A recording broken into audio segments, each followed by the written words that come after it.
Hello my friend and welcome to my channel. Today I've got MEFA Me Colorist Solid Cream Gel and I'll be using the Moyra Crystal Stone Stamping Plate. I am going to start this manicure off with Coco and Claire's Peel Off Base Coat, and here we go. So this is a peel off base coat that you must cure under a UV LED lamp. This is not an air dry product. And I figured since I was using gel polishes, I would use this one today. Now, you can see I'm doing a very thin coat.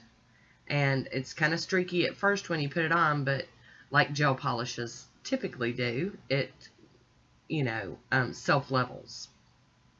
And I am capping my free edge. There we go. And I am going to definitely make sure that the product has not gotten on my skin around my fingernail, because you don't want to cure it like that. You want to take the time to do this step, I promise you. There we go. I'm going to cure it for 60 seconds. And I am going to add a second coat because I'm doing crystal stamping on this. And I want to make sure I can get them off later without having to do an acetone soaking bath in the stuff, So there we go. Second coat. Doing my cleanup again, going around the edges, very tidy, very, very clean, get it all clean, cure it for another 60 seconds, and here's the MEFA Me Colorist Solid Cream Gel Polish Set. Look at all the pretty colors, and today I'm going to be using this purpley color right here. I just wanted to show it to you, and that's how much I'm putting on my brush. I don't put a whole bunch, just a little dab. And the lovely thing about gel polish, my favorite thing, is that you do thin coats and you've got plenty of time to work with it. It's not going to dry until you put it under that lamp and cure it. So you've got plenty of time. Take your time doing the application, doing the cleanup, all of it. That is my favorite part of it. And I'm sorry my camera's wigging out. And you can see I'm doing a super thin coat. I'm going to cap my free edge here. Cap that edge just a little. And I mean between every step, you want to take the time to do this cleanup, because from what I understand, and I'm not a scientist or a doctor or even a manicurist, you don't want that stuff touching your skin because it can cause allergies. It's just not good. I did cure that for the 60 seconds, and here we go with another coat of this beautiful purple polish. Now you see I did get some right there. I'm going to have to get my brush out. It's just barely. I mean, it might not even be touching skin. It might still be on the nail, but I don't want it there. So I'm going to clean that up. Get that cleanup brush out here. This color is so pretty. So, so pretty. I love it. We'll cure that for 60 seconds. I'm going to go in with the Model 1's glossy top coat. I had to think about it for a second. The glossy top coat on this one. And they really do say that you should use, like, if you're using Model 1's polishes, use the base and top coat and all that. I mix and match because I don't own all of the base and top coats for gels that I own. So, you do what you think's right. We'll cure that for 60 seconds, and there is that prettiness manicure. It's so pretty. I'm going to apply some sticky base coat, and I'll be using the Crystal Stone Stamping Set from Moyra. I've already gotten some on this first one. I will show you me doing this.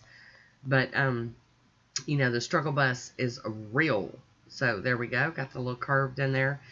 And I wasn't having a whole lot of luck, and that's why the first one wasn't all filmed. I wasn't having a whole lot of luck just like shaking them in there and doing it that way. So, I'm just placing them into the little divots, facing up. And it's still a struggle for me. This is not something I would want to do every day. But I do really love the look of it. And I can't line up crystals straight to save my life. So we're just going to go ahead and put them in there one by one. And it's worth it because even though I'm struggling here with this, y'all, if I was just trying to place these on my nails, it would never happen. I would get so frustrated with it. It would just never, ever happen. But I'm leaving the struggle in because I want you guys to know that we all struggle at some things on certain days. And this was just one of those days. Okay, yay, I got them in there. Success. And I'm taking that little stamper. I'm going to push down and wiggle it back and forth. And I didn't get one of them. So I'm going back. Please, come on, fingers crossed. Yay, we got them. All right. So now we're going to place this one. I've set that off to the side so I don't bum it. And I'm adding my sticky stamping polish. My sticky base coat from Maniology down on my thumb. And there we go. Isn't that cute? I love it. So I'm going to top these with the G-Gal. And this is a stone or gem topper, clear glossy topper. It's not fast dry or anything. It's just, it keeps them from getting foggy looking. I had even forgotten I had it in my collection, y'all, until I got this kit from Moyra, and then I went looking to see if I had something, and I did. So there we go. We're going to top those with the Glitter Gal, or G-Gal. I'm calling it Glitter Gal because I do have some G-Gal Glitter Addict polishes. Okay, now once that's dried down a little bit, I am going to go ahead and top them with the regular Poshe top coat. Yep, on top of a gel polish. I'm using this. This is what I'm using. I told you, I don't follow all the rules or the way things should be done. I do it my way. It's all good. And that's this manicure. Here is my swatch photo. I do hope you enjoyed this one. I want to thank you for watching. Until next time, be good to yourself.